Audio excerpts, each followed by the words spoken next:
उसको आप किस नजरिए से सर देखते? नहीं, मैं उसको पूरी तरीके से चढ़ावा चोरी अपने में, आप जानते हैं हमारे कोषाध्यक्ष महोदय जो स्वामी गोविंद देव गिरी जी हैं, उन्होंने भी आप सभी से वार्ता की और बताया कि यह अपने में एक तरीके का कलंक है। एक तरीके से राम मंदिर में यह घटना घट गई, इसका हम सभी को एक खेद ही नहीं, एक तरीके से हम सभी उससे छोटापन महसूस कर रहे हैं। तो यह व्यवस्था का एक प्रश्न है, व्यवस्था में सुधार होगा, मुझे पूरा विश्वास है, और इस प्रकार की घटनाएं दोहराई नहीं जाएंगी। जिन 8 लोगों की सर गिरफ्तारी हुई है, आपको लगता है कि इन्वेस्टिगेशन का दायरा? इसके बारे में मैं कोई भी किसी प्रकार की टिप्पणी नहीं करूंगा। अन्य ट्रस्टी भी मौजूद रहेंगे? नहीं, ये तो निर्माण समिति की बैठक है। तो निर्माण समिति में LNT, TCE, राजकीय निर्माण निगम, इंजीनियर इंडिया लिमिटेड इत्यादि के लोग आते हैं। बाबूजी, इसके अलावा राम मंदिर में CEO की नियुक्ति लंबे समय से कमेटी भी गठित की है। हाँ, तो वो तो हो गया। रिकमेंडेशन एक तरीके से कहा भी था कि इस तरह नहीं, मेरा कोई भी इसमें किसी प्रकार की संस्कृति का प्रश्न नहीं है।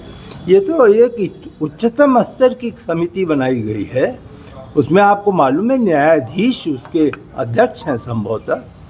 वह अपना निर्णय संस्तुति सीधे ट्रस्ट को देगी और ट्रस्ट विचार करेगा। ठीक। मैंने कल समीक्षा की बाबूजी, निर्माण कार्य में मुख्य रूप से 2 कार्य अभी पूरे किए जाने हैं।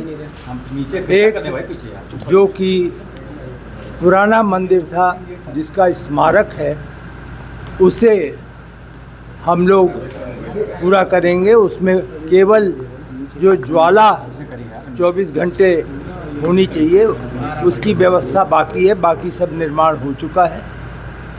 आप दूसरा एक पुण्य स्मारक है जो कि अब अपनी लगभग उसको आप यह मान करके चलें कि जुलाई के अंत तक पूरा हो जाएगा। वह मंदिर निर्माण से संबंधित कार्य में अंतिम कार्य है।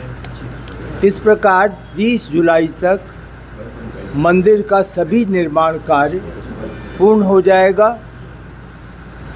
जो 2 कार्य चलते रहेंगे, एक बाउंड्री वॉल है 4 किलोमीटर लंबी, वह कार्य चलेगा, और मंदिर परिसर के बाहर जो ऑडिटोरियम है उसका कार्य लगभग नवंबर-दिसंबर तक होगा। इसके अतिरिक्त जो संग्रहालय है, राम कथा संग्रहालय, वह कार्य 20 गैलरी हैं।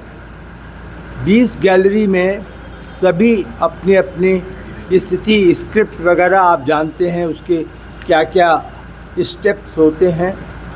तो उसकी जो स्टोरी लाइन है वो अब बन गई है, और अब उसका टेक्नोलॉजी के साथ वीडियो किस प्रकार का होगा उस पे अंतिम रूप से एक तरीके से निर्णय लिया जाएगा, जो आज और कल की बैठकों में हम कार्य करेंगे। बाबूजी, इसके अलावा जो सबसे लंबा चैलेंज अब था मंदिर निर्माण में, बाउंड्री वाल का। जी। बारिश भी हो रही है, तो क्या बाउंड्री वाल अपने तय समय सीमा पे पूरा हो पाएगा या कोई कठिनाइयाँ? कल मैंने उसका निरीक्षण मौके पर भी जाकर के किया था, और हमें पूरा विश्वास है कि 30 सितंबर तक बाउंड्री वॉल आज की तारीख की जो प्रगति है उसके अनुसार पूर्ण हो जाएगा। बाबूजी, जैसा बैठक होनी है, बैठक को लेके क्या चर्चा हुई? कल अगर देखा जाए तो 13 जुलाई को बैठक होनी है।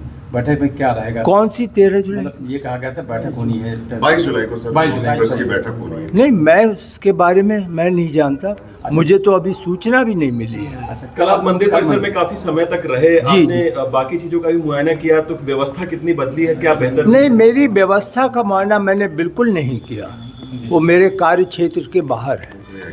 बाबूजी, इसके अलावा राम मंदिर में लगातार श्रद्धालु आ रहे हैं, हम कैसे करें बताइए? अब आप राम मंदिर में। लगातार श्रद्धालुओं की संख्या भी बढ़ रही है, तो ऐसे राम भक्तों से क्या आप अपील करना चाहेंगे? देखिए, राम भक्तों से अपील क्या, वो अपनी श्रद्धा के अनुसार भगवान राम लला का दर्शन करने आते हैं। नीचे कर लीजिए थोड़ा। आपको मालूम है तो बहुत नीचे किए हैं। कि यह स्थान रामलला का दर्शन अपने में विश्व में अनोखा है।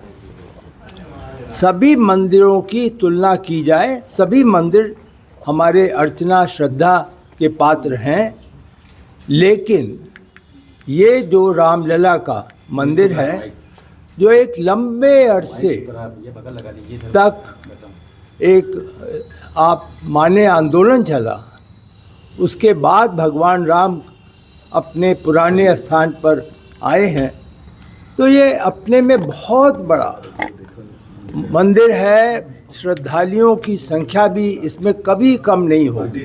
आप विश्वास माने, हर सनातन धर्म का व्यक्ति इस स्थान में एक बार अवश्य आना चाहेगा। चढ़ावा चोरी की सर जो बातें जब निकल करके आई